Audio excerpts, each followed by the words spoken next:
নমস্কার, দেখছেন রিপাবলিক বাংলা। জবাব চাই বাংলা নিয়ে আপনাদের সঙ্গে আমি অনির্বাণ, আর আমার সঙ্গে আমি মীনাক্ষী।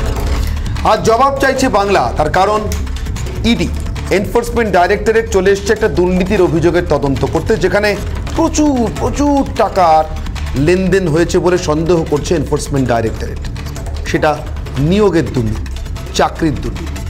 আর ঠিক তখনই তার সঙ্গে তাল মিলিয়ে এ রাজ্যে চলছে আরও বেশ কিছু দুর্নীতির মামলা, যে মামলাতে ইতিমধ্যেই নতুন করে না, আগে থেকে এনফোর্সমেন্ট ডাইরেক্টরেট ছিল, বরঞ্চ সে মামলাগুলোতে আগে এসছে এনফোর্সমেন্ট ডাইরেক্টরেট। মানে সে মামলায় দুর্নীতির অভিযোগটা আগেই প্রায় প্রতিষ্ঠিত হয়ে গিয়েছিল, অন্তত এদেশের আর্থিক অপরাধের নজরদারি করে যে গোয়েন্দা সংস্থাগুলি তাদের চোখে।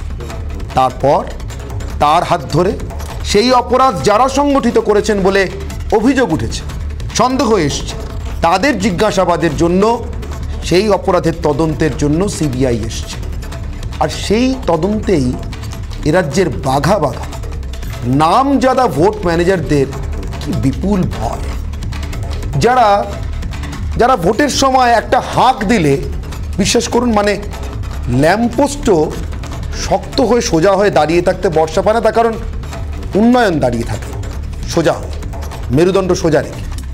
তারা সিবিআইয়ের একের পর এক ডাক সোজা হয়ে দাঁড়াতে পারছেন না, এত অসুস্থ।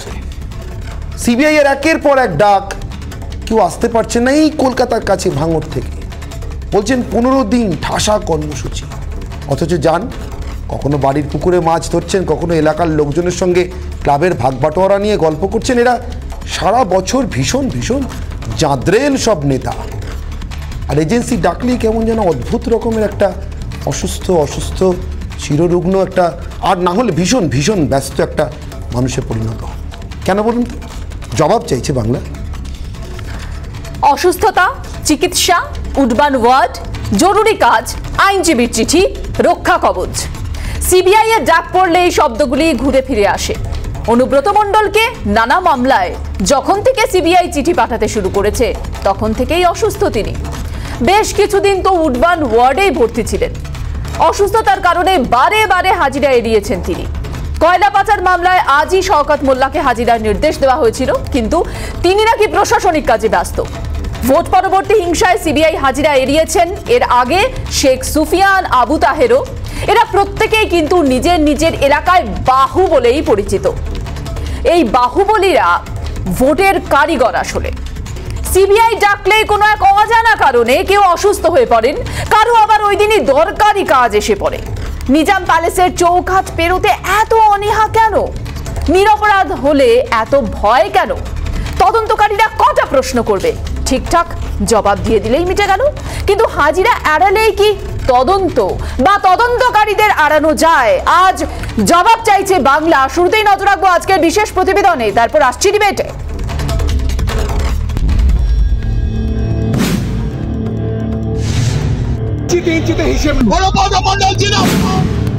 তাঁদের নামে এলাকায় বাঘে গরুতে একঘাটে জল খায়। ভোটের সময় শীর্ষ নেতৃত্বের আশা ভরসা তাঁরাই, কিন্তু কেন্দ্রীয় এজেন্সি ডাকলেই বুক ধরপড় করে এই বাহুবলীদের। শুক্রবার গরু পাচার মামলায় আরও একবার হাজিরা এড়ালেন অনুব্রত মণ্ডল। অবশ্য এর আগেও একাধিকবার হাজিরা এড়িয়েছেন তিনি। চিকিৎসকের পরামর্শ মতো তিনি বিশ্রামে রয়েছেন, তাই নিজাম প্যালেসে আসছেন না বীরভূমের কেষ্ট। যদিও সিবিআই চাইলে বীরভূমের বাড়িতে গিয়ে তাকে জিজ্ঞাসাবাদ করতেই পারেন বলে চিঠিতে জানিয়েছেন বীরভূমের তৃণমূল জেলা সভাপতি। অপরদিকে এদিনই কয়লা পাচার মামলায় ক্যানিং পূর্বের তৃণমূল বিধায়ক শওকত মোল্লাকে নিজাম প্যালেসে হাজিরার নির্দেশ দেওয়া হয়েছিল। শুক্রবার তিনিও হাজিরা এড়ালেন। আইনজীবীর মাধ্যমে চিঠি পাঠিয়ে তাঁর দাবি, কিছু প্রশাসনিক কাজকর্মের জন্য আপাতত 15 দিন হাজিরা দিতে পারবেন না তিনি। হঠাৎ করে নোটিশটা আসাতে উনি সেই শিডিউল কাজগুলো কোনোভাবে কাল পর্যন্ত ক্যান্সেল করে উঠতে পারিনি। আমাদেরকে 15 দিন আর এক্সটেনশন টাইম দেওয়া হোক, 15 দিনের মধ্যে আমরা কোঅপারেট করতে রাজি আছি। অনুব্রত শওকতের হাজিরা এড়ানো শুরু হয়েছে রাজনৈতিক দরজা। দলনেত্রীর পরামর্শতেই তারা হাজিরা এড়াচ্ছেন বলে অভিযোগ বিজেপির। কোটি কোটি টাকা তার কাছে এসছে কি করে? আজকে এত বছর পরে, আজকে গরু পাচার বলুন, পোস্টপোল ভায়োলেন্সে বলুন, যখন ওনাকে ডাকা হচ্ছে তখন উনি অসুস্থ বলে এসএসকে মুডবানোয়ারে ভর্তি হয়ে যাচ্ছেন এবং মুখ্যমন্ত্রী শরণাপন্ন হচ্ছেন। যেরকম ভাবে উনি গাইড করে দিচ্ছেন সেরকম ভাবে উনি থাকছেন। সাম্প্রতিক সব দুর্নীতিতেই রাজ্য সরকার জড়িত বলে অভিযোগ প্রদেশ কংগ্রেস সভাপতির। গরু পাচার কাণ্ড শুধু নয়, পশ্চিমবঙ্গের সব দুর্নীতিতে বাংলার মুখ্যমন্ত্রী নিজেকে ধোয়া তুলসী পাতা বলে প্রমাণ করানোর চেষ্টা করেন। বাংলার মুখ্যমন্ত্রী, আপনি সব কিছু জানেন, আপনার সজ্ঞানে সব কিছু হয়েছে। বাংলার যত দুর্নীতি সব আপনার সজ্ঞানে হয়েছে। আপনি ধোয়া তুলসী পাতা হওয়ার চেষ্টা করলেও কিন্তু হবে না। তৃণমূল অবশ্য বিজেপির দ্বারা এজেন্সি পরিচালনার তত্ত্বে অনড়। সিবিআই তদন্ত করছে, কিন্তু সিবিআই কি নিরপেক্ষভাবে তদন্ত করছে? এই প্রশ্নটা বারবার আসছে যে সিবিআই কেন্দ্রীয় সরকারের খাঁচায় বন্ধ তোতাপাখি হয়ে তদন্ত করছে না তো।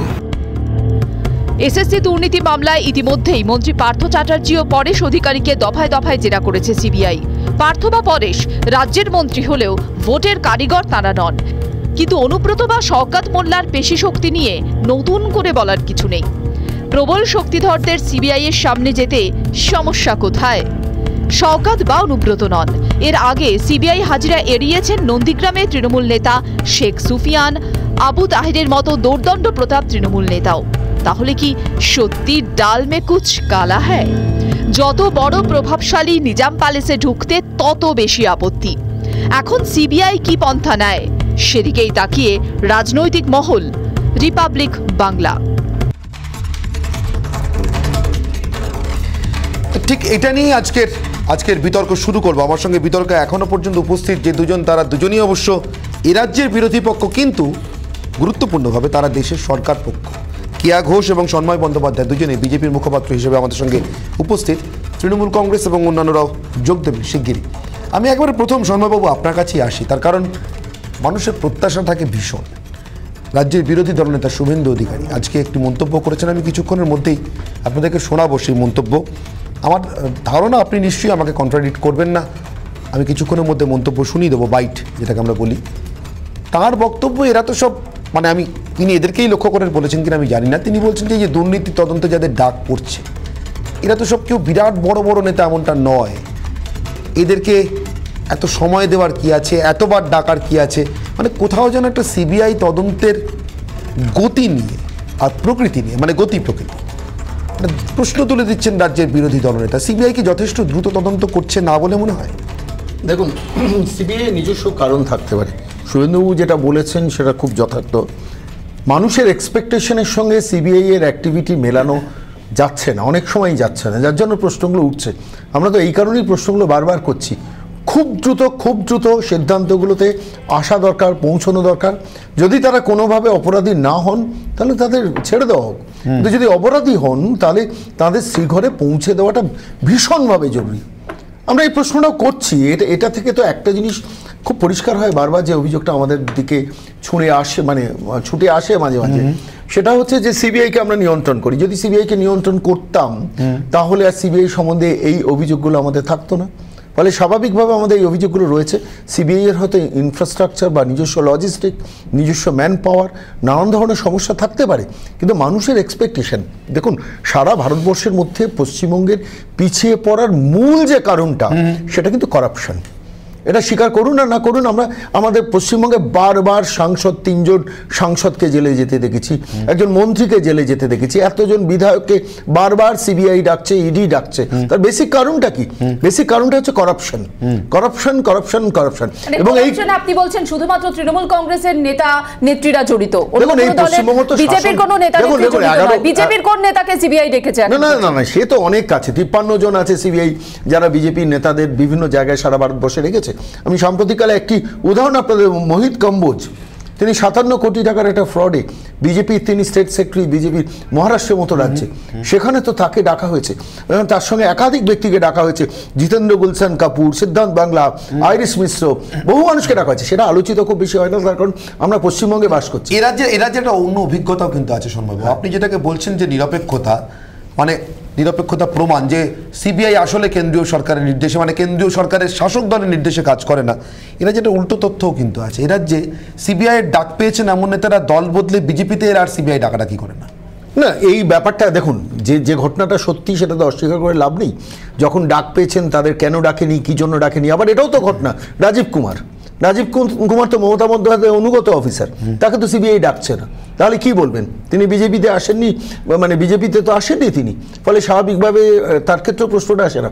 একাধিক লোকজনকে সিবিআই ডাকছে না, এটা নিয়ে আমাদেরও প্রশ্ন আছে, কিন্তু আমাদের প্রশ্ন থাকা পাশাপাশি যেটা মূল দরকার সেটা হচ্ছে পশ্চিমবঙ্গের মাটিতে যে এন্ডলেস করাপশন রয়েছে, সেই করাপশনটাকে থামানোর জন্য বাংলার মানুষের বেসিক যে এক্সপেকটেশন সেটা হচ্ছে সিবিআই খুব দ্রুত অ্যাক্টিভিটিটা নেবে। তার কারণ দেখুন, একটা জিনিস অনির্বাণ অস্বীকার করলে চলবে না, সেটা হচ্ছে সারা ভারতবর্ষে একটা রাজ্য দেখান তো যেখানে সাম্প্রতিককালে আদালতে, হাইকোর্ট একসঙ্গে উইদিন স্প্যান অফ 15 days 10টা মামলা সিবিআইকে হ্যান্ড ওভার করছে। সারা ভারতবর্ষে একটা স্টেট আপনি দেখাতে পারবেন না। ফলে স্বাভাবিকভাবে বিচারালয়ও বুঝছেন, যে জজেরাও বুঝছেন যে বাংলার করাপশনটা হচ্ছে মূল কজ। এটাকে থামাতে পারলে বেঙ্গলের ডেভেলপমেন্টটা কিন্তু এনশিওর করা যাবে অনেকটা। কেন্দ্রীয় সরকারের কোটি কোটি টাকার প্রকল্প এই রাজ্যে ঢুকছে, সে টাকাটা বেশিরভাগটা লুট। বেশ আমি কেয়ার কাছে একটা প্রশ্ন আছে আমার, কে আমি আপনার কাছে প্রশ্নটা নিয়ে আসছি যে ডাকা না ডাকা এটা কি আদৌ শাসক দলে থাকা না থাকার উপর ডিপেন্ডেন্ট? মানে শুধু শাসক নাকি শুধু বিরোধী নাকি শাসক বিরোধী সব মিলিয়ে? একটা বড় অভিযোগ কিন্তু বারবার এটা ওঠে, আসলে সিবিআই এতটা অব্যবস্থাচিত্ত নয়, সিবিআই সিদ্ধান্ত গ্রহণে এতটা অপারগ নয়, সিবিআইও যেন কোথাও একটু হতোদ্যম হয়ে পড়েছে। কখন কাকে ডাকবো, মানে আজ যাকে ডাকছি, যেখান থেকে ডাকছি কাল তো গিয়ে সেখানে পাবো না, তিনি তখন অন্য কোথাও আছেন, হয়তো গেছো দাদার গল্পের মতো হয়ে গিয়েছে। তৃণমূলে আছেন, ডাকলো সিবিআই, চলে গেলেন বিজেপিতে, আর ডাকতে পারবে না। তাই সিবিআইও বোধহয় ডাকাডাকি নিয়ে নানা দ্বিধাগ্রস্ততায় ভোগে, নাকি কেয়া? দেখুন, আমি তো সিবিআইয়ের মুখপাত্র নই, তাই সিবিআইয়ের পদ্ধতি কিভাবে ডাকেন, তারা কখন ডাকেন, কেন ডাকেন, সেটা নিয়ে আমি অবশ্যই আলোকপাত করতে পারবো না। আমি যেটাতে আলোকপাত করতে পারবো অনির্বাণ এবং মীনাক্ষী দুজন, একটা লাইন শুধু বলবো, আমার ভানু বন্দ্যোপাধ্যায়ের ওই জোকটা মনে পড়লো। বলুন। ওই বলেছেন যে কি করলে হয় না, হইলে কিছু কিছু হয়। আমাদের এ রাজ্যে সিবিআই এর ব্যাপারটা ওই রকম আর কি, অনেকটা কি করলে ডাকে কেউ জানে না, কিন্তু ডাকলে কিছু কিছু হয় না। কিছু নাম তো সন্ময়বাবু এক্ষুনি বলেই দিলেন, তাতে নিশ্চয়ই আপনার প্রশ্নের উত্তরটা আপনি পেয়ে গেছেন যে ওই দল বিশেষে সিবিআই ডাকে না, সিবিআই যাদের ডাকে তাদের দুর্নীতি বিশেষে ডাকে। এই গরু চোর, চাকরি চোর, কয়লা চোরদের যেভাবে সিবিআই যখন ডাক দিচ্ছে, হাঁক পাড়ছে, তারা এত প্রবল পরাক্রমশালী, আপনারা শুরুতে যেটা বলেন বাহুবলী নাকি তারা, এই মুহূর্তে সিবিআই জুজুর ভয়ে তারা বাড়ির কোনায় আশ্রয় নিয়েছেন। একজন তিনি নাকি 15 দিন এত প্রশাসনিক কাজে ব্যস্ত, তিনি আসতে পারবেন না। অন্যজন তিনি বাড়িতে, তার বীরভূমের বাড়িতে আশ্রয় নিয়েছেন, আসলে কিছুই নয়। আর অন্যজন তো তিনি সিবিআইয়ের ডাককে উপেক্ষা করে, সিবিআইয়ের নির্দেশকে উপেক্ষা করে তিনি চুপি চুপি পাড়ি দিলেন তার নিজের মোদীয় বাসভবনে চলে গেলেন। তার কারণ কি? কারণ সেখানে গিয়ে যে দুর্নীতি এতদিন ধরে করে এসেছেন, সম্ভবত কিছু দুর্নীতি যদি চাপা দেওয়া যায়, কিছু কাগজ যদি সরিয়ে দেওয়া যায়, যেভাবে এটা হয়ে থাকে এই রাজ্যে, তো এটা মানে এখন পরম্পরা হয়ে দাঁড়িয়েছে। এবং শেষ একটা কথা আমাকে বলতেই হবে, মাননীয় বিচারপতি অভিজিৎ গঙ্গোপাধ্যায় যেটা এই চাকরি চোরদের ক্ষেত্রে বলেছিলেন, যে এমনভাবে এত মানে কি বলবো, নিদারুণভাবে যে এই মেধা তালিকায় যারা রয়েছে তাদেরকে বঞ্চিত করে যেভাবে এরা ব্যাকডোর দিয়ে চাকরি দিয়েছেন, তাদের উচিত, এইসব দোষীদের উচিত কলার ধরে হিড়হিড় করে টানতে টানতে নিয়ে আসা। জানি না সিবিআই যারা এই মুহূর্তে যারা রয়েছেন আধিকারিক, তারা এই অনুষ্ঠান দেখছেন কিনা বা বাংলা বোঝেন কিনা, আমি তাদের অনুরোধ করব, যে কেউ হন না কেন, কিন্তু আমাদের রাজ্যকে যেভাবে মানে দুর্নীতিতে এগিয়ে বাংলা করে রেখেছেন তারা, তাদের অন্তত রেয়াত করা নয়, এইটুকু তাদের কাছে আমার অনুরোধ। কিন্তু কেয়াদি, এই যে আপনারাও বারবার সিবিআই তদন্তের দাবি জানান, সেই আমরা 1993 ভিকারি পাসওয়ানের ঘটনা থেকে শুরু করে আজকের দিনে সিবিআই যতগুলো মামলা, বড় বড় তদন্ত যেগুলো হাতে নিয়েছে রাজ্যের ক্ষেত্রে, সেগুলো তো খুব সাফল্য আসেনি তাদের এখনো পর্যন্ত। আপনারা সিবিআই তদন্তের দাবি কথায় কথায় চান কেন? এটা রাজনৈতিক কৌশল নয় কি আপনাদের? এমা, কে বলেছে আপনাকে শুধু আমরা চাই? আপনি মমতা বন্দ্যোপাধ্যায়কে জিজ্ঞেস করুন না, কেন 2011 পর্যন্ত, 2011 মে মাস পর্যন্ত বরং বলা ভালো, তিনি কেন বারে বারে সিবিআই তদন্ত চাইতেন সমস্ত ঘটনায়? কেন উনি কেন উনি আমরা তো রাজ্যে, আমরা তো কেন্দ্রে ক্ষমতায় আছি, না আমরা তো কেন্দ্রে ক্ষমতায়, আমরা তো শাসক দলের হয়েও আমরা চাইছি, আমরা বিরোধী যখন ছিলাম তখনও চাইছি। আমাদের অবস্থান মুখপাত্রকে আদি তিনি দিতে পারবেন, যিনি যোগ দিয়েছেন আমাদের সঙ্গে এই মুহূর্তে কৃষাণু মিত্র, এবং আমাদের সঙ্গে সিপিআই নেতা সৈকত গিরিও যোগ দিয়েছেন। স্বাগত দুজনকে রিপাবলিক বাংলায়। কৃষাণু বাবু, মমতা বন্দ্যোপাধ্যায় যখন বিরোধী আসনে ছিলেন তখন বারবার সিবিআই তদন্তের দাবি করতেন, আর এখন সিবিআই দেখলেই কোথাও না কোথাও একটা অ্যালার্জি হচ্ছে তৃণমূল কংগ্রেসের, তার কারণ কি? একটা স্বায়ত্ত সংস্থা হিসেবে সে কাজ করে, আমাদের কোনো প্রবলেম নেই তো, কিন্তু সিবিআই যদি বিজেপির একটা এক্সটেন্ডেড অফিস বিয়ারার হিসেবে কাজ করে তখন নিশ্চয়ই আমাদের আপত্তি আছে। সিপিআই ন্যায্য কাজ করুক, সিপিআই স্বতন্ত্রভাবে কাজ করুক, আমাদের কোনো প্রবলেম নেই।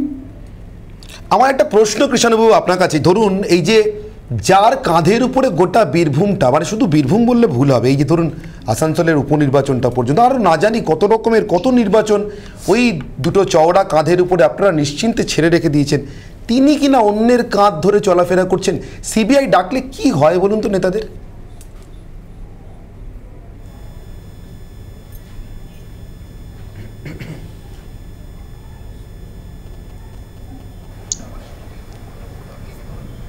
শুনতে পাচ্ছেন না সম্ভবত। কৃষ্ণবাবু শোনা যাচ্ছে?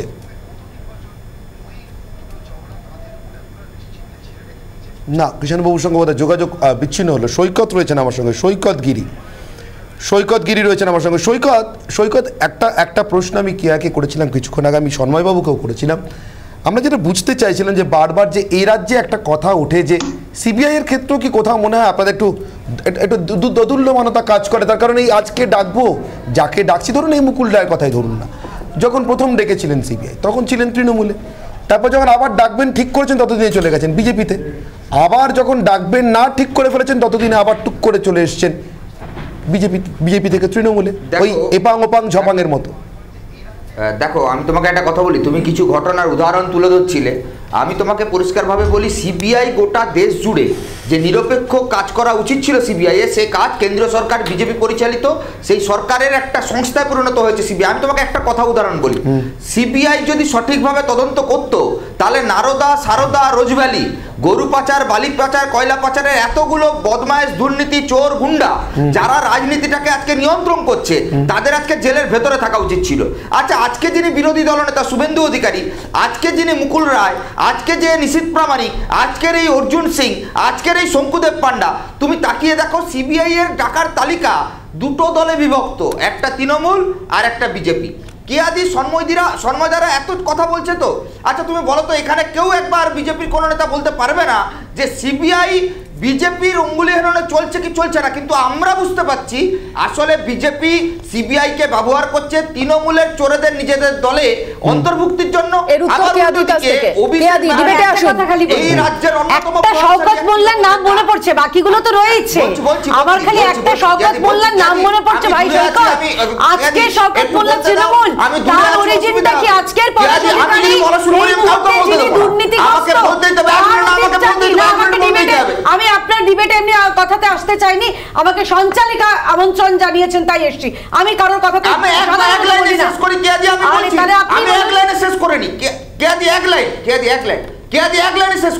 বলুন তারপর উত্তর নেব।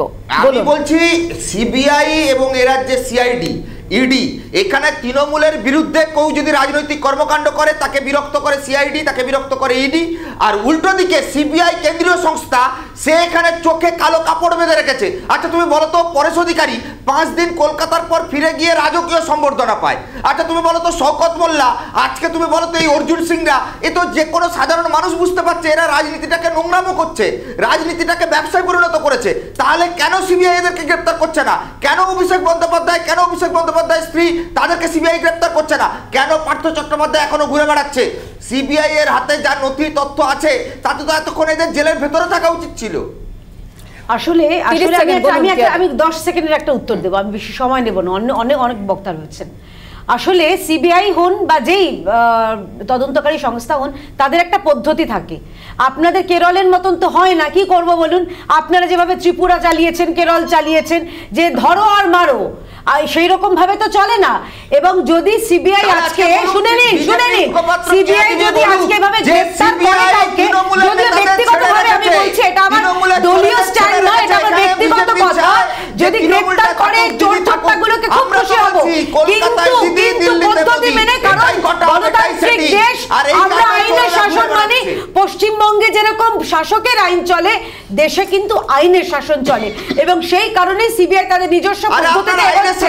আরে আপনাদের তো রাজ্যে, আপনাদের কেরলে দেখুন না কিভাবে সরা আসছে, সেটা নিয়েও একটু সিবিআই তদন্ত হওয়া দরকার সৈকত। আর আপনি এত তালিকা বলছিলেন না, শওকত মোল্লাটা কেন ভুলে গেলেন? এ কি পরেশ অধিকারীর নামটা? আমি তো বললাম যে পরেশ অধিকারীকে আজকে একদিন দুর্নীতিগ্রস্ত, তার ছেলে, তার স্ত্রী, তার গোটা পরিবারের অন্তত 20-22টা তালিকা সোশ্যাল মিডিয়ায় ঘুরছে, সেগুলো কি আজকে হয়েছে? পরেশ বাবু তো যোগদান দিয়েছেন, 1 বছরও হয়নি। এইগুলো আপনাদের জমানায় হয়েছে, তার দায় আপনারা এড়াতে পারেন না। শওকত মোল্লা তিনি যে দুর্নীতিগ্রস্ত, তিনি ত্রাস, সেটা আপনারা তৈরি করেছেন। এখন ফ্র্যাঙ্কেস্টাইন হচ্ছে বলে আপনাদের গায়ে লাগছে। সৈকত শুনুন, 2011 আগে পরেশ অধিকারীর বায়োগ্রাফি আপনি খুলে দেখে নিন, একটাও চাকরি বাম আমলে পরেশ অধিকারী বাড়িতে কেউ বেআইনি ভাবে পায়নি।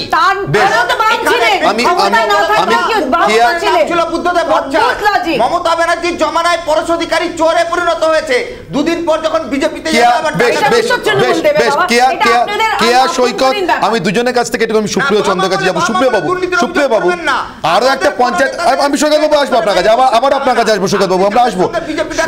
সুপ্রিয় বাবু আমি আসবো, সৈকত বাবু আসবো আপনাদের কাছে, আমি আপাতত সুপ্রিয় চন্দ্রের কাছে যাবো। সুপ্রিয় বাবু, দেখুন আরও একটা পঞ্চায়েত নির্বাচন আসছে সামনের বছর, 1 বছর আর বাকি। গতকালই বড়সড় একটা প্রস্তুতি বৈঠক হয়ে গেল। আমি শুধু অবাক হয়ে ভাবছিলাম, দেখুন বীরভূমের মানুষ, ভাঙড়ে মানে দক্ষিণ 24 পরগনার ভাঙড়ের মানুষ 2 চোখ ভরে দেখতে পাচ্ছেন উন্নয়ন দাঁড়িয়েছে, কিন্তু উন্নয়নের 2 কাণ্ডারি, অনুব্রত মণ্ডল তিনি অন্যের কাঁধে ভর দিয়ে চলছেন, শওকত মোল্লা সিবিআই ডাকলে বলছেন ভীষণ ব্যস্ত, এখন যেতে পারছি না, কিন্তু ভাঙড়ের মানুষ চোখে দেখতে পাচ্ছেন না, উন্নয়ন দাঁড়িয়ে আছে। উন্নয়নের কাণ্ডারিরা যাচ্ছেন কোথায়? এজেন্সি ডাকলে এই অনীহার কারণটা কি? দেখুন, আমি প্রথমে ক্ষমা প্রার্থী আসতে একটু দেরি হলো। দ্বিতীয় কথা, যে উন্নয়ন দাঁড়িয়ে আছে এরকম রূপক বলে ব্যাপারটাকে গুলিয়ে দিলে হবে না, কিন্তু উন্নয়ন যে বাংলায় হচ্ছে এবং 2011 পর একটু বেশি করে হচ্ছে, আন্তর্জাতিক রিপোর্ট আর কেন্দ্রীয় সরকার, যেখানে 14 অব্দি ইউপিএ, তারপরে এনডিএ এরা ছিল, তৃণমূল ছিল না আর কি, তাদের রিপোর্টে স্পষ্ট। আমি একটা লাইনে শুধু বলে দিই, আমি কোনো রূপক অর্থে বলিনি, আমি একদম 1 বছর সবে পূর্ণ হলো স্বর্গীয় শঙ্খ ঘোষ, মানে আমার ধারণা তিনি স্বর্গেই গেছেন, অমন কবি কোথায় যাবেন আর, যদি না আবার ভোট দিতে নেমে আসেন কোনো নির্বাচন। না নিশ্চিতভাবে তার সাথেই বললাম আমি যে ত্রিনয়ন খুলে তো আমরা দেখতে পাচ্ছি উন্নয়ন দাঁড়িয়ে আছে, আমি কোনো রূপক অর্থে খারাপ অর্থে বলি। নিশ্চিতভাবে উন্নয়ন শব্দের যদি তর্জমা ডেভেলপমেন্ট হয়, ডেভেলপমেন্ট ইন্ডেক্সে আমি যে কথা বলছিলাম খুব সংক্ষেপিত আকারে, সেটা কেন্দ্রীয় সরকারের একাধিক রিপোর্ট, যেখানে তৃণমূল কোনোভাবে পার্ট অ্যান্ড পার্সেল নয়, ইন্টারন্যাশনাল একাধিক মানক বা সংস্থা, তার দ্বারা এটা সম্মানিত এবং প্রশংসিত, প্রমাণিত। দ্বিতীয় কথা, সিবিআইডিতে আমি বলছি, আমি গর্বের সঙ্গে বলছি, আমার নেতা অভিষেক বন্দ্যোপাধ্যায়, কলকাতার একটা কেস, তাকে পাঠানো হলো দিল্লিতে জিজ্ঞাসাবাদ করাবার জন্য, 8 থেকে 8.5 ঘন্টা ডাকা হলো। সেই ইডি শেষ পর্যন্ত আদালতে কি বলতে বাধ্য হলো, আপনাদের চ্যানেলও কভার করেছে, আমি নিজে দেখেছি। ইডি বলতে বাধ্য হলো যে উনি অভিযুক্ত নন, শুধুমাত্র সাক্ষী, এবং তারপর থেকে আদালত নির্দেশ দিল যে কলকাতাতেই ওনাকে করতে হবে। সেই নির্দেশ আমি বলিনি, আমি তো বললাম প্রথমে, আমি দুঃখিত, আমি দেরি করে এসেছি, তাই বলে সময় কম পাবো এমন তো শাস্তি হতে পারে না। দ্বিতীয়, যে দিল্লিতে খেতে লাড্ডু খেতে ডেকেছি, কে এটা? সঞ্চয়িতার দলটা কথা বলছি বোধহয়। আমি শেষ, আরে ভাই বলে নি, দালাল হচ্ছে তোমার মমতা বন্দ্যোপাধ্যায়, তুমি বলে নাও। পর সঞ্চয়িতার কথা বুঝতে জামানোটা এসব কথা তো তুমি সারাদিন বলো। দেখুন এমনিতেই সুপ্রিয় বাবুর দল পটাশপুরে কটা বুথে আছে বামেদের, এমনিতে সুপ্রিয় বাবুর দল দেরিতে এসছে পশ্চিমবঙ্গে 2011, সবে মাত্র 11 বছর হয়েছে, এই দুটো দেরিকে একসঙ্গে দেরি করে দিলে চলবে না সুপ্রিয় বাবু। আরে পটাশপুরে কটা বুথে বামেদের আছে, সেকেন্ড পজিশন কটা বুথে আছে সেটা আগে সামলাও। আমি থার্ড হলো তোমার দুঃখী, আমরা তো সিবিআই দপ্তরের বাইরে ফার্স্ট হইনি। তাহলে কি একটা বিজয় মিছিল হয়ে যাক বালিগঞ্জের মতো, তাহলে তোমাদের একটা বিজয় মিছিল হয়ে যাক বালিগঞ্জের মতো। আপনি কন্টিনিউ করুন, না মাঝখানে বলছি। আমি বলছি অভিষেক বন্দ্যোপাধ্যায় যে পথটা দেখিয়েছিলেন, যে বুক চিতিয়ে তদন্তের মুখোমুখি হওয়া, আমি মনে করি তৃণমূল কংগ্রেসের সর্বস্তরে সব নেতাদের সেই পথটা অনুসরণ করা, সেটা করছেন। আপনারা যে দুটো নাম নিলেন, শওকতদার কথা বলেছেন এবং আপনারা অনুব্রত বাবুর কথা বলেছেন, diamond Harbour model, diamond Harbour model না বাংলা মডেল জানি না, কিন্তু অভিষেক বন্দ্যোপাধ্যায় যেটা দেখিয়েছেন, তৃণমূল কংগ্রেসের ঘোষিত নীতি মমতাদি বারবার করে বলছেন সেটাই, সিবিআই কে সব রকম তদন্তে সব রকম সহযোগিতা করতে দল প্রস্তুত, দল সাহসের সঙ্গে প্রস্তুত, আত্মবিশ্বাসের সঙ্গে প্রস্তুত। আমি দুটো নাম নিলেন, আমি দুটো লাইন বলি। অনুব্রত বাবু কিন্তু আজকে আমার কাছে যা তথ্য রয়েছে, তার আয় ব্যয়ের হিসেব চেয়েছিল সিবিআই, তার আইনজীবী মারফত সম্পূর্ণ আয় ব্যয়ের হিসেব সেটা নিজাম প্যালেসে গিয়ে দিয়ে এসছেন আইনজীবী। শওকতদা 15 দিন সময় মেনেছেন, সেটার সময় চেয়েছেন সিবিআই এর থেকে, সেটার মধ্যেও আনডেমোক্রেটিক বা আনএথিক্যাল কিছু নেই, সেটাও আইনের প্রক্রিয়া। সিবিআই যদি তাদের মতো করে কেস করে, সিবিআই যদি তাদের মতো করে প্রক্রিয়া করে, আমাদের দল সব রকম ভাবে যে কোনো রকম তদন্তে সহযোগিতা করবে, এটাই অভিষেক বন্দ্যোপাধ্যায় পদ দেখে। 15 দিন সময় চেয়েছেন, আমার একটা প্রশ্ন রয়েছে, আমার একটা সিপিএমের কাজ নেই, কমিউনিস্ট মাঝখানে চেঁচায়, কোনো ক্যাটাগরিক্যাল কথা নেই। না না, যেটা সুপ্রিয় বললেন, মমতা বন্দ্যোপাধ্যায়ের নির্দেশে নাকি জীবন তোলায় নাকি শুধু বোমা বাঁধা হয়, আর কিছু হয় না। বেশ, সৈকত আপনার কাছে যাব। জীবন তোলা তোমাদের লিড কত এইসব কথা বলে লাভ আছে কোনো? বলে আরে বোমা বেঁধে বাজার গরম করে লাভ আছে? বিল্লুদের মতন বক্তব্য। আরে কেন্দ্রীয় বাহিনীতে ভোট হয়েছে, জীবন তোলা যা ভোট হয়েছে নির্বাচনে যেতে তুমি জেনে নাও আগে, তুমি বেরো আগে পটাশপুরের বাইরে ভাই। আমি একটা সামনে ছাত্র নির্বাচন করে কলেজে সামলাও, কলেজে এসে ভাই সামলাও। আমার ছোট্ট প্রশ্ন রয়েছে, আমার ছোট্ট প্রশ্ন রয়েছে সুপ্রিয়র কাছে। সুপ্রিয় যেটা বললেন যে মমতা বন্দ্যোপাধ্যায়ের নির্দেশ সিবিআই কে সঙ্গে সহযোগিতা করতে হবে, তাদের প্রশ্নের সম্মুখীন হতে হবে। আপনি দেখেন একজন নেতা যিনি জানেন, বলুন বলুন। তাহলে পার্থবাবু এই দীর্ঘদিন টালবাহানা কেন করলেন? গেছেন তো আপনি, একসাথে দেখলাম পরেশবাবু 1.5 দিন নিখোঁজ ছিলেন কেন? এবং আজও আজকের দিনও দাঁড়িয়ে যখন আমরা চ্যানেলে বসে ডিবেটটা করছি, সিবিআই নির্দেশকে অমান্য করে উনি কলকাতা ছাড়তে ওনাকে বারণ করা হয়েছিল, উনি কেন ভোরবেলায় 7 তাড়াতাড়ি ফ্লাইট ধরে উনি কেন নিজের মানে বাসভবনে চলে গেলেন উত্তরবঙ্গে? আরে উনি নির্বাচিত জনপ্রতিনিধি, এলাকায় কাজ থাকবে না, 1 নম্বর। 2 নম্বর কথা আমি বলি, সিবিআই তাহলে ডাক্তারকে অমান্য করা যায়? প্রশ্নটা দুবার করলে ওজন তো বাড়বে না, প্রশ্নটা দুবার করলে তো ওজন বাড়বে না, আমি প্রশ্নটা বুঝতে পেরেছি। আমি বলছি যে সিবিআইডি তো, আপনি তো আপনার বক্তব্যেরই মানে উল্টো দিকে কথা বলছেন। আপনিই তো বলেন সিবিআই, আপনি সৈকতদাকে উত্তর দেওয়ার সময় বলেন সিবিআই এবং ইডি একটা পদ্ধতি মেনে কাজ করে, সেই পদ্ধতির বাইরে তিনি, ভারতবর্ষের আইনটা এরকম, আপনারাও জানেন আমিও জানি, তিনি জনপ্রতিনিধি হন, মুখ্যমন্ত্রী হন, লালু প্রসাদ যাদবের মতো মুখ্যমন্ত্রী হন বা সুপ্রিয় চন্দ্রের মতো সাধারণ কর্মী হন, সবার ক্ষেত্রে আইন সমান। পদ্ধতির বাইরে যদি কেউ আনএথিক্যাল কাজ করে, সিবিআইডি তাকে ধরতে পারে, সিবিআইডি তাকে তার মতো করে ব্যবস্থা নিতে পারে।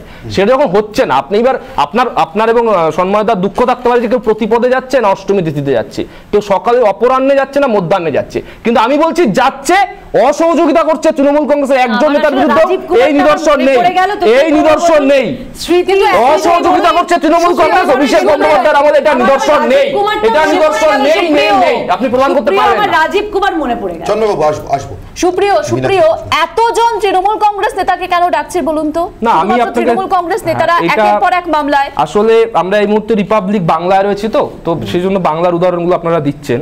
রিপাবলিক ভারত যদি ফলো করেন, সেখানে নিশ্চয়ই কভার করেছে, আমি আত্মবিশ্বাসী যে এই সপ্তাহে কাশ্মীরের ফারুক আব্দুল্লাহ আর এই কালকে বৃহস্পতিবার শিবসেনার অনিল পরব, তার বিরুদ্ধেও সিবিআই নিজের মতো করে অ্যাকশন নিয়েছে। অর্থাৎ বিরোধী দলগুলোকে লাগাতার, যেখানে যেখানে বিজেপি মনে করছে একটু দুর্বল, আমি একটু ব্যাকফুটে আছি, সেখানে এজেন্সির পলিটিসাইজ করা, যেটা মমতাদি বারবার করে সরব হয়েছেন যে আমব্রেলা ইনস্টিটিউশন করা উচিত, আলাদা করে যেটা বিচার বিভাগের হাতে থাকবে অথবা স্বশাসিত হবে, কিন্তু কেন্দ্রীয় সরকার তার পলিটিক্যাল ইনস্ট্রুমেন্ট হিসেবে কাজে লাগিয়ে, এই এজেন্সিগুলোকে কাজে লাগিয়ে বিরোধী দলকে হয়রানি করে সব রকম ভাবে সংবিধানের স্পিরিটকে নষ্ট করছে, সাংবিধানিক ঐতিহ্য। বিষয়টা হচ্ছে যে সুপ্রিয়, বিষয়টা তো কেন্দ্রীয় সরকারের দিকে ঘুরিয়ে দিতে চাইছে। আমি প্রথমেই বলে নিই যে গত কিছুদিন আগে পর্যন্ত 15 দিনের মধ্যে কলকাতা হাইকোর্ট 10টা সিবিআই তদন্তের জন্য রায় দিয়েছে এই কলকাতা থেকে। সুতরাং এটা কেন্দ্রীয় সরকারের ব্যাপার না, কলকাতা হাইকোর্টও সিবিআইয়ের উপর আস্থা রাখছে পশ্চিমবঙ্গের করাপশনের পার্সপেক্টিভে, 1 নম্বর। দ্বিতীয় হচ্ছে শওকত মোল্লা নিয়ে এতক্ষণ আলোচনা হচ্ছিল না, একজন বিধায়ক, তার 15 দিনের প্রশাসনিক কাজ, এবং শওকত মোল্লার পরিচয়টা কি? ভাইপোর অভিষেক বন্দ্যোপাধ্যায় নবরত্নের তিনি একজন, এন্টায়ার দক্ষিণ 24 পরগনাটাকে টেররাইজ করে রেখেছেন অভিষেক বন্দ্যোপাধ্যায়। তার মধ্যে শওকত মোল্লা তার মধ্যে একজন, পোস্টপল ভায়োলেন্সে বুলডোজার দিয়ে বাড়ি ভাঙার কারিগর, দিনের পর দিন লুট থেকে নারী সম্ভ্রম হানি করা সমস্ত কারিগর। না না, রাজনৈতিক কথা ডিবেটে বলতে হয়। তো মূল কথা হচ্ছে এই শওকত মোল্লার বাহিনী তৈরি করেছেন অভিষেক বন্দ্যোপাধ্যায়। এবং ঘটনাটা খুব ইন্টারেস্টিং। গরু পাচারের আমি একটু কন্ট্রাডিক্ট করবো শর্মাবাবু আপনাকে। দেখুন, সুপ্রিয়বাবু কিন্তু বলছিলেন, আমি যেটা বললাম যে সংক্ষেপে ডায়মন্ড হারবার মডেল তদন্ত ফেস করবার জন্য অভিষেক বন্দ্যোপাধ্যায়কে ডাকলে তিনি যাচ্ছেন 8 ঘন্টা 11 ঘন্টা তিনি কিন্তু যাচ্ছেন। যদি অভিষেক বন্দ্যোপাধ্যায়েরই লোক হবেন শওকত মোল্লা, তাহলে তিনি কেন যাবেন না? কেন এটাই প্রশ্ন। এটা যেমন প্রশ্ন, আবার পাশাপাশি এটাও ঠিক। অনুব্রত মণ্ডল তৃণমূল কংগ্রেসের তিনি জেলা সভাপতি, তিনি তার মানে অভিষেক বন্দ্যোপাধ্যায় অভিষেক বন্দ্যোপাধ্যায়ের মডেল তাহলে অনুব্রত মণ্ডল শুনছেন না? অনুব্রত মণ্ডল ঠিক আছে, তুমি অনুব্রত মণ্ডলকে সাধু সাজাতে চাইছো, কিন্তু বাস্তব কথা বলছে অনুব্রত মণ্ডল 6বার ডাকটাকে উপেক্ষা করেছেন। অভিষেক বন্দ্যোপাধ্যায়ের কথাটা হচ্ছে বুক চিতিয়ে যাওয়া, গরুচোররা বুক চিতিয়েই যায় আমি জানি, কিন্তু পাশাপাশি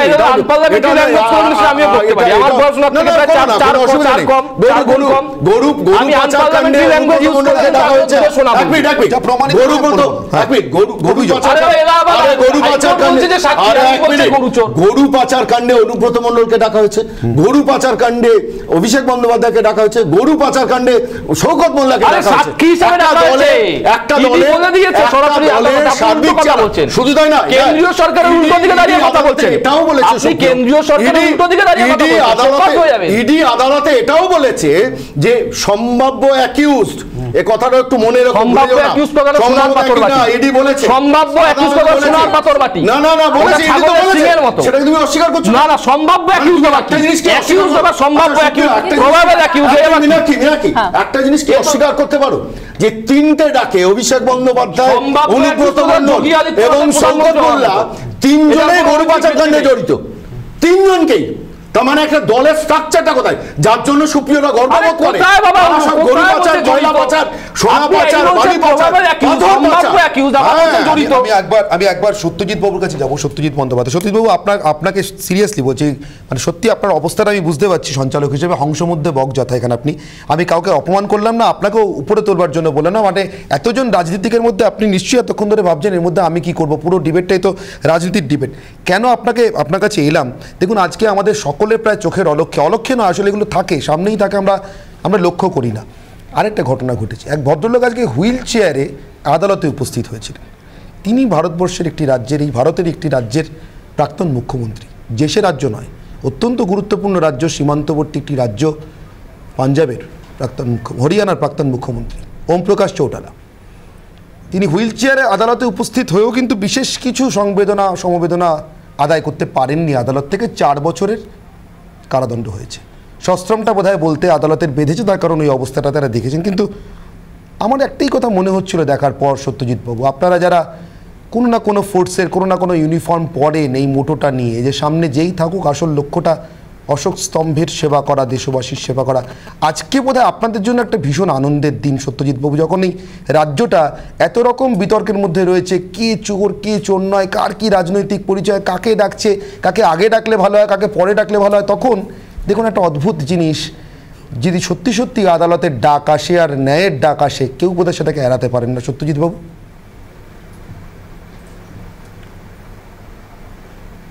হ্যাঁ, অ্যাকচুয়ালি যেই ব্যাপারটা নিয়ে আপনারা আলোচনা করছেন, একটা জিনিস প্রথমেই বলা দরকার যে এই যে টোটাল ঘটনাটা যেটা রয়েছে সেটা হচ্ছে হাইকোর্টের অর্ডারে হচ্ছে। হাইকোর্ট যা বলছেন এবং হাইকোর্টকে প্রতিনিয়ত সেই প্রত্যেকটা কার্যাবলী যা এবং প্রত্যেকটা রিপোর্ট তারকে হাইকোর্টকে দিতে হচ্ছে। সিবিআই যদি মনে করে যে এদের এখনই দরকার আছে, তাদেরকে ডাকা দরকার আছে, যা যা দরকার তারা রাখছেন, এবং হাইকোর্টের পরিবৃত্তের মধ্যে এই ইনভেস্টিগেশনটা চলছে, এবং যদি দরকার পড়ে সিবিআই তাদেরকে তুলেও নিতে পারে, তাদেরকে অ্যারেস্টও করে দিতে পারে। এটা কোনো, হাইকোর্ট তো বলেই দিয়েছে এই রিকোয়ার্ড, তাদের অ্যারেস্টও করতে পারে।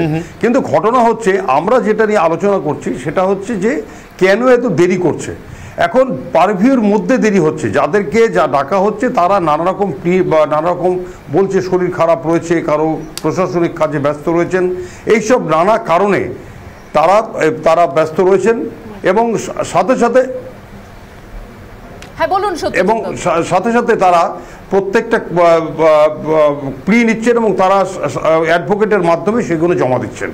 আমার যেটা বক্তব্য সেটা হচ্ছে যে প্রশাসনিক অফিসার হিসাবে সিবিআইয়ের যেটা উচিত হবে সেটা হচ্ছে ওদের স্পেসিফিক ডেটগুলোতে আগে থেকে নোটিফিকেশন করা এবং নোটিফিকেশন না করার জন্য যেগুলো বলা হচ্ছে যে শরীর খারাপ কিংবা যা যা বলা হচ্ছে প্রত্যেকটা জিনিস হাইকোর্টকে বলা এবং হাইকোর্টের কাছ থেকে স্পেসিফিক ডাইরেকশন নেওয়া যে কি করা দরকার আছে এবং হাইকোর্ট এটাতে কি মনে করছে, 1 নম্বর। 2 নম্বর হচ্ছে যেই জিনিসপত্রগুলো যেই কাগজপত্রগুলো তারা অনুব্রত মণ্ডল কিংবা অন্যান্যর কাছ থেকে চেয়েছিল তাদের অ্যাডভোকেটের মাধ্যমে সেই সব কাগজপত্র তারা দিয়েছে বলে আমার ধারণা রয়েছে আর কি। এবং আমার আরেকটা পরিপ্রেক্ষিতে আপনি যে পথটা বললেন যে দেরি হচ্ছে কেন আর দেরি এড়ানোর জন্য কি করা দরকার, এই দেরি হচ্ছে কেন এই প্রশ্নটা কিন্তু তুলছেন বিরোধী দলনেতা খোদ শুভেন্দু অধিকারী। এই সিবিআই তদন্ত নিয়ে তার যে বক্তব্য তা শুনবো, তারপর আমি কৃষ্ণবাবুর কাছে আসবো এই বিষয়ে। হাজিরা কেন এড়াচ্ছেন, সিবিআই কেন এদের জামাই আদর করছে, এটা নিয়ে লোকের মধ্যে প্রশ্ন উঠছে, আমার মধ্যেও প্রশ্ন উঠছে। সিবিআই ইডি তারা মহারাষ্ট্রের মন্ত্রী দাউদ ইব্রাহিমের সাথী নবাব মালিককে ধরে ঢুকিয়ে দিতে পারেন। এগুলো তো সব পাতি মস্তান, পাড়ার পাঁচু মস্তান। এদেরকে 4টে সেন্ট্রাল ফোর্স পাঠিয়ে দিলেই ধরমবাব রক্ষা করো বলে ছুটবে। তাই এদেরকে কেন ধরতে পারছে না এই প্রশ্নই বাংলার সাধারণ মানুষও করছে, আমিও বিরোধী দলনেতা হিসেবে করছি। আমি একটা জিনিস আমি কৃষ্ণবাবুর কাছে আসবো। মিনাকে অবশ্যই তুমি যাবে, তার আগে আমি সন্ময়বাবুর কাছে আসার লোভটা সংবরণ করতে পারছেন। দেখুন সন্ময়বাবু, আমি জানি না আপনারা এটাকে ঠিক কীভাবে উত্তর দেবেন, কিন্তু আমি হিসেব করছিলাম শুভেন্দুবাবু যখন বলছিলেন, ইনসিডেন্টালি শুভেন্দুবাবু তখন ওইখানেই ছিলেন, মানে তৃণমূলেই ছিলেন। 2007, 8, 9, 10, 11 মানে 5টা বছর ধরে একের পর এক ঘটনায় তৃণমূল কংগ্রেস সিবিআই তদন্তের দাবি তুলেছে। ওই নন্দীগ্রাম, সিঙ্গুর, পরপর করে ধরছি আমি, তাপসী মালিক, সিঙ্গুর মানে তাপসী মালিক, 11 মানে নেতাই, মানে ওখানে গিয়ে সবটা শেষ হলো, তারপর তো পালা বদল।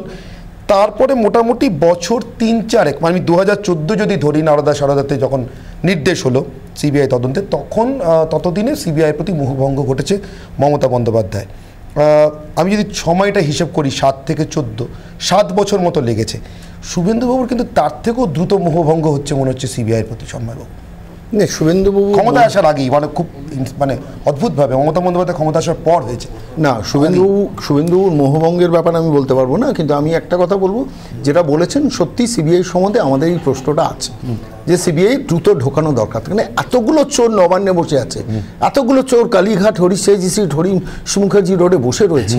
এই চোরগুলো বাংলায় ক্ষমতায় থাকবে এবং এই বাংলায় দাঁড়িয়ে চুরি করবে, আবার বুক চিতিয়ে গরু পাচারের পর আবার আমি মানে দরকার হলে প্রয়োজন হলে ফাঁসির মঞ্চে যাব, এসব ডায়লগ দেবে। আর তারপরও বাংলার মানুষ দেখবে সিবিআই আজ নয় কাল, কাল নয় পরশু করছে।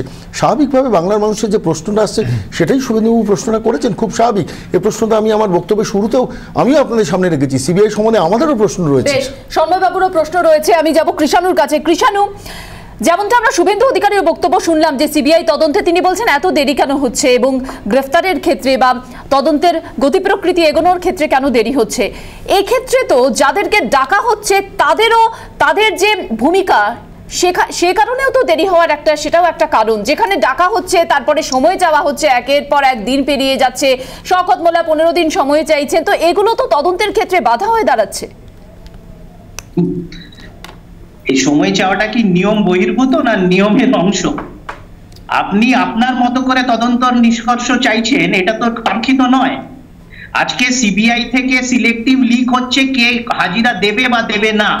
আজকে যেটা সুপ্রিয় বলল যে তাদের উকিল মারফত তারা যে সিবিআই কে যা যা তথ্য জানিয়েছে সেটা কেন আপনাদের নিউজের পর্দাতে এলো না, সেটা কেন সিলেক্টিভ লিকের মধ্যে এলো না, সেটা কেন চেপে যাওয়া হলো সিবিআই পক্ষে যারা সিলেক্টিভ লিক করে। তো এইটা সম্পূর্ণভাবে রাজনৈতিকভাবে প্রভাবিত, এটাই এটা থেকে পরিষ্কার। আর যেটা বিজেপি বা শুভেন্দু বাবু বলছেন এটাই তো আমাদের পক্ষে অযোগ্য। মানে এখানে রাজনীতিক প্রভাব, যেখানে মেটেরিয়াল নেই, এখানে কোনো তথ্য নেই, প্রমাণ নেই, শুধু রাজনৈতিক কৃষ্ণবাবু একটা কথা বলবো, কৃষ্ণবাবু একটা প্রশ্ন আপনার কাছে আমি আসবো, আমি আপনিও বলবেন নিশ্চয়ই। কৃষ্ণবাবুর কাছে আমার একটা প্রশ্ন। কৃষ্ণবাবু, যখন সাধারণ মানুষ, মানে দেখুন এই যে টাকাটাই চুরি হয়ে থাকুক আর যেই চুরি করে থাকুন, আমি জানি না কে তদন্ত চলছে, আদৌ চুরি হয়েছে কিনা সেটাও জানি না, কিন্তু যদি হয়ে থাকে তখন না সাধারণ মানুষের একটা প্রশ্ন ওঠে, মানে কষ্টের টাকা তো। দেখুন আমরা তো ইনকাম ট্যাক্স 1 বছর না দিলে বা ফাইল যদি ভুলভাল দিই সঙ্গে সঙ্গে ফোন টোন চলে আসে, আমাদের অতটা সৌভাগ্য নেই নেতাদের মতো, আমরা কাল যাবও বলতে পারি না, আমাদের অত কাজও থাকে না, শারীরিকভাবে অতটা অসুস্থ নই আমরা, মানে রোজগার করেই খেতে হয়। আমার প্রশ্নটা অন্য জায়গায়, এই যখনই অভিযোগটা আসে না নিজের কষ্টের পয়সা অন্য কেউ নিয়ে যাচ্ছে মানুষ দেখে, তারপরে ন্যায় বিচার পাওয়ার যে বাসনাটা মানুষের, সেটা না অনেকটাই সিনেমার পর্দায় নায়ক নায়িকার প্রেমটা বিয়ে মানে পরিণতি পর্যন্ত যাচ্ছে, ওইটা দেখার বাসনা মতো একটা অদ্ভুত রোম্যান্টিক বাসনা। এবার এই বাসনা যদি প্রত্যেক দিন আমরা দেখি যে পথে হলো দেরি, তখন আমরা ভিলেন খুঁজতে শুরু করি। আমার খুব স্ট্রেট কাট প্রশ্ন আপনার কাছে, এই ন্যায় বিচারটা চুরি যদি হয়ে থাকে সেটা পেতে নারদা সারদা তারপরে আজকে এই গরু পাচার কয়লা পাচার পর্যন্ত দেরি যে হচ্ছে, আপনার চোখে ভিলেনটা কে বলুন তো? দেখুন, বাসাবা গৌড়া ইয়াতনাল বিজেপির এমএলএ কর্ণাটকায়, তিনি অভিযোগ করছেন যে দিল্লির বিজেপির নেতারা 2,500 কোটি টাকা চিফ মিনিস্টার করে দেওয়ার জন্য তার থেকে চাওয়া হয়েছে। এর তদন্তটা কে করবে? এখান থেকে সুমোটের নোটিশটা নিয়ে এর তদন্ত কে করবে? এখানে সিবিআই কে এখানে আনবে? তো বিষয়টা হচ্ছে আমার হাতে অধিকার আছে, আমি একটা বিশেষভাবে রাজনৈতিক প্রভাব কাটাবার জন্য কিছু মানুষকে হ্যারাস করব, আর সত্যি কোথাও কিছু হয়েছে তার জন্য আমি তদন্ত করে যথেষ্ট শাস্তি দেব, দুটো মানসিকতার মধ্যে বিস্তর ফারাক আছে। এখানে বিজেপি যেটা করছে তাদের সব কেলেঙ্কারি, আজকে বলুন না কেরালাতে যে এত বড় কোঅপারেটিভ ব্যাংক কেলেঙ্কারি হলো, সেখানে তার তদন্তের গতি প্রকৃতি আমরা জানছি না কেন? সেখানে গুজরাটে উত্তর নিকিয়া জানতে পারছি না কেন? দেশের বাকি কোন রাজ্যে বাকি জায়গায় দেশের সম্পদ লুট হলে সিবিআই এর ঘুম ভাঙে না কেন, বা সরকারগুলোর ঘুম ভাঙে না কেন, তদন্ত হয় না কেন? একটা রাজ্যের সর্বোচ্চ পদ বিক্রি হচ্ছে, মুখ্যমন্ত্রীর পদ, সেই ব্যাপারে বলুন। ও কৃষাণুদা, আপনি কি জানেন যে কত টাকা উৎকোচ দিতে হয় একটা কর্পোরেশন মিউনিসিপ্যালিটি চেয়ারম্যান হতে গেলে? জানেন আপনি? আরে জেনে নিন না, শুনুন না। আরে মশাই রাগ করছেন কেন? আরে কৃষাণুদা রাগ করবেন না, শুনুন না। আরে কৃষাণুদা কিছু বললে রাগ করছে। আমি একটা খুব সরল মনে একটা দুটো প্রশ্ন করছি। ও কৃষাণুদা শুনুন না, আমি দুটো প্রশ্ন করছি খুব সরল মনে। আমার আরে কৃষাণুদা একটু শুনুন না, একটু টলারেন্স দেখান, একটু টলারেন্স। ডিপ ব্রিদিং কৃষাণুদা, একটু ডিপ ব্রিথ করুন, জোরে নিঃশ্বাস নিন, জোরে নিঃশ্বাস নিন কৃষাণুদা, জোরে নিঃশ্বাস নিন। আরে বাবা একটু ডিপ ব্রিদিং, শুনুন না। আরে কৃষাণুদা শুনুন না, আমার দুটো প্রশ্ন রয়েছে। আরে কি মুশকিল? আরে আমার দুটো প্রশ্ন রয়েছে কৃষাণুদা, দুটো প্রশ্ন। প্রথম প্রশ্ন, আপনি প্রমাণ চাইলেন যে দুর্নীতি হয়, ঠিক না? না শুনুন, আরে কেন করবো না? আরে প্রশ্ন করা বারণ, মমতা ব্যানার্জি বলে দিয়েছে মানে আমার প্রশ্ন হচ্ছে দুটো। সৌদির আমার প্রশ্ন করবে না, শুনুন দাঁড়ান কৃষাণুদা, দুটো সহজ সরল প্রশ্ন। আপনি যদি ভয় পান তাহলে আলাদা কথা, বলুন আপনার প্রশ্নের উত্তর দেব না। আপনি স্বীকার করুন যে আপনি বলে দিন যে আপনার প্রশ্নের উত্তর আমি দেব না, সেটা হলে করব না। তার আগে তুমি স্বীকার করো তোমাদের উত্তরটা নেই। দর্শকরা শুনুন, এত সাসপেন্স দরকার নেই। আমার প্রথম প্রশ্ন হলো, আপনি বললেন কোনো প্রমাণ নেই। অঙ্কিতা অধিকারীর যে চাকরিটা বরখাস্ত হলো, এর থেকে বড় অকাট্য প্রমাণ আর কি রয়েছে কৃষাণু বাবু? এর থেকে বড় অকাট্য প্রমাণ কি রয়েছে? নেই। তার বাবাকে তো সিবিআই ডেকেছে। আরে সুপ্রিম কোথায় যাচ্ছে? আর একটা প্রশ্ন রয়েছে, সিআইডি কলকাতা পশ্চিমবঙ্গ পুলিশ আপনাদের দলে যিনি গেলেন, সদ্য গেলেন অর্জুন সিং, তার নামে তিনি নিজেই বলেছেন 150টার উপর মামলা।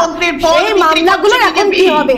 বা আগে যিনি গেলেন যে মামলা অর্জুন সিং এর বিরুদ্ধে যে মামলাগুলো, আমি 30 সেকেন্ড সময় দেব কৃষাণু বাবুকে, 30 সেকেন্ড সময় দেব যে 100 কোটিটি মামলা অর্জুন সিং এর বিরুদ্ধে, সেই মামলাগুলো লজ্জা দেবেন না? সেই মামলা বলেছেন 100 কোটি টাকা লজ্জা, সেই মামলাগুলো কি হবে? আর এতগুলো মামলা যেগুলো কৃষাণু বাবু, এতগুলো যেখানে মামলা, সব কিছুই কি শুধুমাত্র হ্যারাসমেন্টের জন্য? কোন 30 সেকেন্ড উত্তরটা কি শুনবেন? হ্যাঁ অবশ্যই, 30 সেকেন্ড নিন আপনি। আমাদের ইচ্ছা এবং আমাদের দাবির বিরুদ্ধে গিয়ে ডিমনিটাইজেশন হয়েছে। আমাদের ইচ্ছা এবং দাবির বিরুদ্ধে গিয়ে এই দেশে বর্তমান প্রক্রিয়ায় জিএসটি লাগু হয়েছে। তাহলে আমাদের ইচ্ছাটা এত আপনি গুনছেন কেন? আপনার যদি মনে থাকে, আপনার কাছে তথ্য আছে, প্রমাণ আছে, জাজকে আপনি সেটা নিয়ে ইয়ে করতে পারবেন, তাহলে আপনি ঢুকিয়ে দিন না, জেলে পুরে দিন না। আমরা আসছি কোথায়? আমরা তো দেখেছি এই রাজ্যের 3 জন সিনিয়র লিডারকে, মিনিস্টারকে কিভাবে রাতের অন্ধকারে হ্যারাস করা হয়। আচ্ছা আচ্ছা আচ্ছা, 30 সেকেন্ড শেষ হয়েছে। আমি সুপ্রিয়র কাছে যাব। সুপ্রিয় আগুন তুলছেন। সুপ্রিয় অনির্বাণ কয়েকটা বক্তব্য নিয়ে নি, তারপরে আসছি সুপ্রিয়র কাছে। আমি উত্তর দেব, অবশ্যই উত্তর দেওয়ার সুযোগ পাবেন। মীনাক্ষী বোধহয় কয়েকটা রাজনৈতিক প্রতিক্রিয়া নিতে চাই, আমি আসবো কি আপনি আবার প্রশ্ন করার সুযোগ পাবেন। রাজনৈতিক প্রতিক্রিয়া নেব এবং একই সঙ্গে শওকত মোল্লা, যাকে নিয়ে এত কথা হচ্ছে, যিনি হাজিরা এড়ালেন, তিনি কি বললেন শুরুতে শুনবো, তারপরে রাজনৈতিক প্রতিক্রিয়া শুনে আসছি, আবার ডিবেট। কয়লা পাচার তো দূরের কথা, যদি ঘুটে পাচারের যদি কোনো প্রমাণ দিতে পারে, আমি সেদিন একেবারে ফাঁসির মঞ্চে আমি করব। অপদার্থরা রাজনৈতিক ভাবে পাচ্ছে না। আমাদের দল থেকে বিশ্বাসঘাতক মির্জাপুর যে ওই দলে চলে গেছে, প্রতিদিন তার বাবার কাছে গিয়ে বলছে, বাবা তৃণমূলের ওই নেতাকে একটু টাইট দিতে হবে, তার জন্য তোমার মন্ত্র প্রয়োগ কর। মন্ত্রটা কি? সিবিআই কে কাজে লাগাও, ইডি কে কাজে লাগাও।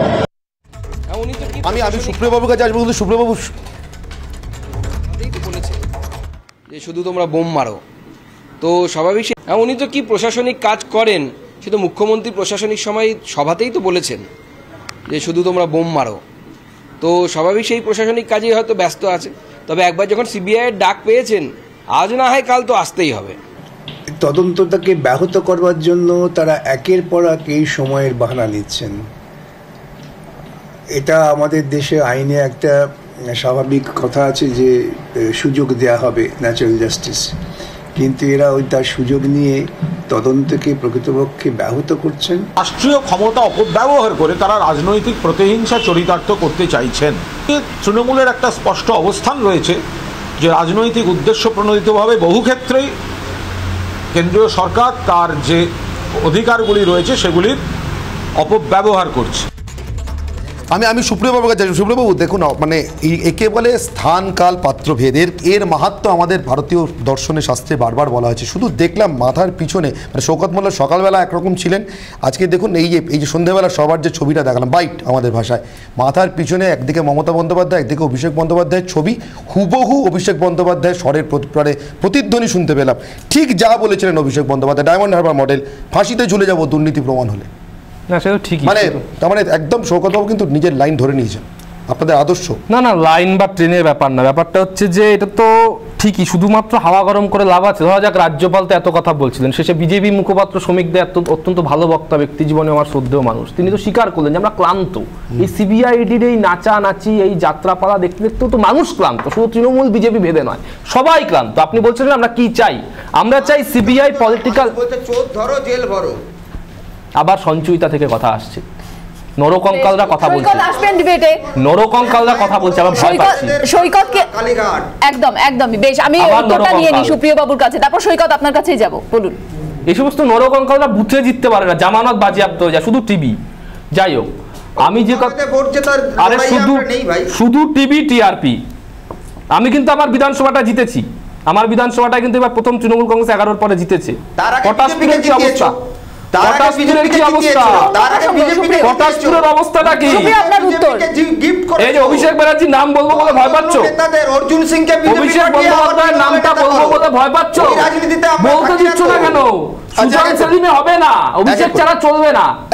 শুনে নাও, এক এক করে সুপ্রিয় বাবু আগে বলুন। আমি যে কথা, আমি দেখো বলেই এক এক করে সকাল প্লিজ, কোনো পড়াশোনারই হোমওয়ার্ক নেই। আমি যে কথা বলছিলাম, আমরা কি চাই, আমরা চাই। সৈকত বাবু, আপনি শওকত মোল্লার সঙ্গে নামের মিল নিয়ে যদি বারবার বলতে শুরু করেন তাহলে মুশকিল। আমি এই অ্যাডভান্টেজটা আপনাকে দিতে পারছি, প্লিজ। এগুলো হচ্ছে সেলিম টোটকা। আমি যে কথা বলছিলাম, আমরা কি চাই, আমরা চাই সিবিআই পলিটিক্যাল ইনস্ট্রুমেন্ট না হয়ে সব রকম ভাবে স্বচ্ছ শক্তিশালী তদন্ত করুক। যারা যারা দুর্নীতিতে সামান্যতম যুক্ত, 0.1% যুক্ত হলেও তাদের আইনি ব্যবস্থার মধ্যে নিয়ে আসুক, আদালত তার বিচার করবে। আমরা এটা একদম স্পষ্টভাবে বলছি। বিজেপির হিম্মত থাকলে, ভিডিও ডিলিট করা দল, ওই ভিডিও ডিলিট করা দলের হিম্মত থাকলে এটা ওরা শুভেন্দুকে এক মঞ্চে রেখে সুকান্ত বলে দেখাক। সুকান্ত তো এমনি ট্রেনি সভাপতি, ও তো এমনি তথাগত রায় দিলীপ ঘোষ বলে দিয়েছিল। শুভেন্দুকে আমি বলে দিচ্ছি, আমি আমি অভিষেক না বলেনি মীনাক্ষী, আমি অভিষেক বন্দ্যোপাধ্যায়ের যুবযোদ্ধা হিসেবে 24 ঘন্টা চ্যালেঞ্জ করছি, সুকান্তর হিম্মত থাকলে এক মঞ্চে শুভেন্দু অধিকারী, শঙ্কুদেব পণ্ডাদের বসিয়ে ও বলুক যে সিবিআই দ্রুত এবং শক্তিশালী ট্রান্সপারেন্ট স্টেপ নিন। এই কথাটা বলে দেওয়া 24 ঘন্টার মধ্যে সুকান্ত মজুমদারের হিম্মত থাকলে এই কথা বলে দেওয়া। আমি অভিষেক বন্দ্যোপাধ্যায়ের যোদ্ধা হিসেবে চ্যালেঞ্জ দিলাম, খোলা বলছি। আগে জানতাম চোরের মায়েদের বড় গলা, ডাকাতদের বাবাদের বড় গলা হয়, গরু চোররা বুক চিতিয়ে ফাঁসির মঞ্চে যায়, আমি দেখছি। দ্বিতীয় কথা হচ্ছে যে জায়গাটা আমি আসতে চাইছি, ঠিক আছে ঘটনা হচ্ছে সিবিআই তদন্ত করছে না, সিবিআই কে জোর করে পলিটিক্যালি মোটিভেটেড হয়ে তাদের দিয়ে কাজ করানো হচ্ছে। আচ্ছা বলুন তো, আজকে 2 বছর গেছে, 2020 সালে মনে আছে কিনা জানি না, কোভিড সিচুয়েশনে স্বাস্থ্য দপ্তরের 2,500 কোটি টাকার স্ক্যামের একটা কমিশন বসিয়েছিলেন মমতা বন্দ্যোপাধ্যায়, যেখানে আলাপন বন্দ্যোপাধ্যায়কে মাথায় রেখে। আপনারা সংবাদ মাধ্যমে আছেন, কোনো তথ্য, কোনো রিপোর্ট, কোনো কিছু প্রকাশ করেছে, কোনো কমিশনে কোনো রিপোর্ট বেরিয়েছে? 2,500 কোটি টাকা, ওই ভাইপো জড়িত ওটাতে, এক। দ্বিতীয়ত, উপেন বিশ্বাস মমতা বন্দ্যোপাধ্যায়ের মন্ত্রিসভার সদস্য, তিনি পরিষ্কার 18 লাখ থেকে 30 লাখ শিক্ষকের চাকরি বিক্রি হচ্ছে পরিষ্কার। 2021-এ তিনি ভিডিও রিলিজ করেছেন, তারপর সেই রিলিজ করার পর এর সিআইডি, এই রাজ্য সরকার নিজের দপ্তরের মন্ত্রী যখন এত বড় অভিযোগ জানিয়েছেন, কোনো তদন্ত হয়েছে? আচ্ছা বলুন তো, অর্জুন সিং তো গেছেন, 7.5 কোটি টাকা নাকি ব্যাংক ফ্রড করেছে, অজয় ঠাকুরকে লাগিয়ে রেখেছিলেন, সেই তদন্ত আর চলবে? আচ্ছা বলুন তো, মুকুল রায় একটা চাকরি দেওয়ার নামে 75 লক্ষ টাকা নিয়েছেন বলে তাকে সিআইডি দপ্তরে ইন্টারোগেট করা হয়েছে, সেই তদন্ত চলবে? সিবিআই নয় খুব খারাপ, কিন্তু এ রাজ্যটা কিভাবে চলছে, লক্ষ লক্ষ শিক্ষিত বেকারের দীর্ঘশ্বাসের মধ্যে সেই উত্তরটা লুকিয়ে আছে, উত্তরটা খুঁজছে বাংলা। উত্তরটা নিতে হবে সুপ্রিয়র কাছে, সময় কমে আসছে। আপাতত সবচেয়ে বড় দীর্ঘশ্বাস দিলীপ ঘোষ ফেলছেন না, শুভেন্দু ফেলছে না, সুকান্ত ফেলছে, সেটা নিয়ে আমি আশান্বিতও নই, সন্দেহও নেই আমার। আমি জানি উত্তরটা, আপনারা খোঁজার চেষ্টা করুন। দ্বিতীয় কথা, আপনি বলছিলেন বাংলার পুলিশের অবস্থা, তদন্ত কমিশন অবস্থা। আপনি আলাপন বন্দ্যোপাধ্যায়ের নেতৃত্বে যে কমিশনের কথা বললেন, আমি আপনাকে আরেকটা মনে করাই, সেটা হচ্ছে Digha Shankarpur development authority, DSDA. তারও একটা তদন্ত কমিশন হয়েছে, সেখানে অধিকারী পরিবারের কি যুক্ত কিনা, আমি তো আপনার মতো বলবো না যে জড়িত, যুক্ত কিনা, জড়িত কিনা সেটাও কমিশন দেখবে, কমিশন বিচার করবে। আমি বলিনি, আমার 30 সেকেন্ড চলে যাচ্ছে, আমি আবার এক্সট্রা 10 সেকেন্ড এটা অ্যাসিওর করে নিও। 2,500 কোটি টাকার 2,500 কোটি টাকার স্বাস্থ্য দপ্তরের যে স্ক্যাম, ওটা কত করে দেখতে হবে, মিটিং পর্যন্ত হয়নি, হবে তুমি খবর নিয়ে দেখো। আমি সুপ্রিয় একের পর এক কিন্তু বৈঠক হচ্ছে না কেন? আরেকবার যদি প্রশ্ন করো, কেন দিনগুলো পার হয়ে যাচ্ছে কিন্তু যেখানে আখড়া, যেখানে দুর্নীতির আখড়া, যেখানে কোটি কোটি টাকার লেনদেন, সিবিআই বিরুদ্ধে প্রশ্ন, এটা তো আমারও সিবিআই বিরুদ্ধে প্রশ্ন, 2,500 কোটি টাকা, সবাই সিবিআই নিয়ে এরকম সন্দেহ আছে, সবাই মিলে চলে একটা ধর্ণা, সবাই মিলে নিজাম প্যালেসে একটা ধর্ণা দিতে হবে। আমি এই পজিটিভ অ্যাপ্রোচে কথা বলছি, সবাই মিলে চলে একটা নিজাম প্যালেসে ধর্ণা দিতে, সিবিআই কেন এত দেরি করছে? একটা প্রশ্ন, আমি তো শেষ একটা আমি কথা বলতাম, তখন 10 সেকেন্ড নিয়ে নিলেন, 10 সেকেন্ড শুধু আমি বলিনি। উনি বাংলার আবার ধরো বঙ্গালরা ফিরে এসেছে, আমি 10 সেকেন্ড শুধু বলবো, একটা শুধু তথ্য। আমি বলছি যে সন্ময়বাবু তথ্যের জাগবারি করলে এ কথা ঠিক, উনি শিক্ষিত মানুষ, তথ্য দিয়ে কথা বলেন। আমি ওনাকে একটা কথা মনে করাবো, চার্জশিট দেওয়ার ক্ষেত্রে গোটা দেশের মধ্যে শুধুমাত্র পাঞ্জাবের পরে যে রাজ্যের শতাংশের হিসেব, সেটা কিন্তু পশ্চিমবঙ্গ, এটা আমাদের মনে রাখতে হবে, প্রায় 78% কাছাকাছি। ফলে বাংলার প্রশাসন, বাংলার না এটা আমাদের 2020 অবধি এই রিপোর্টটা রয়েছে। 2020 কি করে হবে? তার আগে পর্যন্ত 2018 তে তো আপনারা এনসিআরবি কে ডেটা দেওয়া বন্ধ করে দিয়েছেন, তাহলে চার্জশিট দেবেন কি করে? না এটা সেন্ট্রাল রিপোর্ট, আমি যেটা বলছি পাঞ্জাব যে তালিকা, পাঞ্জাব প্রথম। তথ্য দেব না, আরে তথ্য দেব না, তথ্য দেবেন না, সভা করছি, এফআইআর নেবে না, মহিলাদের মাথাপিছু আয় বৃদ্ধি, এটা পরশু দিনের রিপোর্ট, তথ্য না দিলে কেন্দ্র সরকার অমিত শাহকে তৃণমূল দাও, অমিত শাহকে তৃণমূল দাও, আমি চার্জশিট দেওয়া আছে, চার্জশিট আমার দুটো নাম মনে আসছে, 2 রাজীবকে আমার মনে পড়ে যাচ্ছে, যেটা সুপ্রিয় বলছিলেন না এতক্ষণ ধরে, রাজীব কুমারের ঘটনাটা আমরা জানি যে কিভাবে তাকে আড়াল করা হয়েছিল, বন্ধ করা হয়েছিল। আর আমার মনে পড়েছে আরেক রাজীবের কথা মনে পড়ে যাচ্ছে, যেই রাজীব এইখানে এসেছিলেন, যেই রাজীব যখন ভারতীয় জনতা পার্টিতে এসেছিলেন, তখন সেচ দপ্তরের দুর্নীতি নিয়ে এত সরব আমরা ডিবেট করেছি প্রথমে, কিন্তু যখন রাজীব আবার চলে গেলেন তখন কিন্তু সেচ দপ্তরের দুর্নীতি নিয়ে তখন আর আরেকটা কথা, অবশ্যই আরেকটা শেষ 30 সেকেন্ড সময় আপনার। ধন্যবাদ। সৈকত দিতে হবে। আবার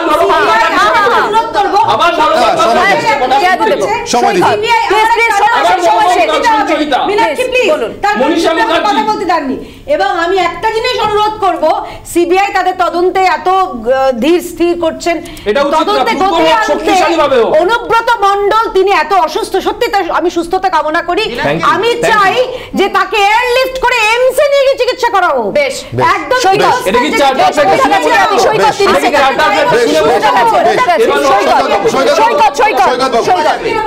চোরদের চিৎকারটা যদি বন্ধ হয় তাহলে একটু বলা যাবে।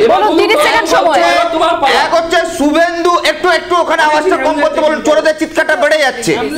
শুভেন্দু একটু চোরদের চিৎকারটা কম করতে বলুন। শুভেন্দু শঙ্কুকে নিয়ে যেমন বিজেপি সিবিআই কে পক্ষে বা সিবিআই সততার প্রশ্নে কোনো কথা বলতে পারে না, তেমনি অর্জুন সিং মুকুল রায়দের তৃণমূল দলে নিয়ে সিবিআই কে কোনো দাড়ি পাল্লায় মাপতে পারে না। আসলে দিদি দিল্লি গিয়ে মোদির পা ছুঁয়ে প্রণাম করে ভাইপোর বউ ছাড় পেয়ে যায়। দিদি মোদির সেটিং আছে। আমার শেষ প্রশ্ন কৃষাণু মিত্রের কাছে। সৈকত বাবু সময় শেষ প্রশ্ন কৃষাণু মিত্রের কাছে। কৃষাণু বাবু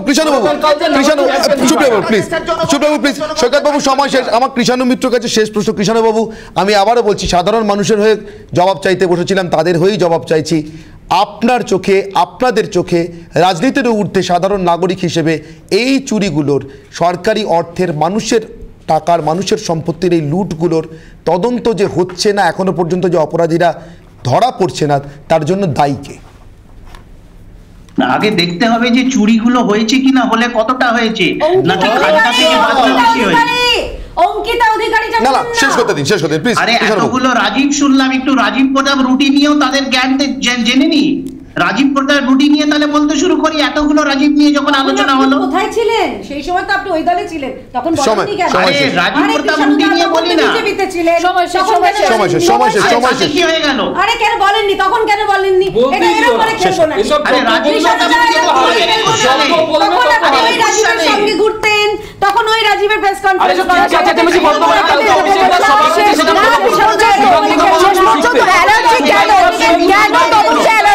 আমরা পেলাম না।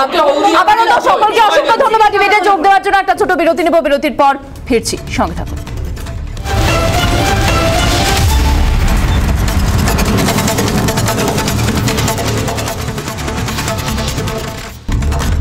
জবাব চাই বাংলা আজ এখানেই শেষ করছি। এরপর দেখুন টান টান বিতর্ক সভা, একেবারে কথা হোক মঞ্চে। রাজ্যভাগের জিগির নাকি বঞ্চনার ক্ষোভ, আজকের বিষয় সৌমেন আর ঈশানের সঙ্গে। নজর থাক আপনাদের রিপাবলিক বাংলায়। নমস্কার।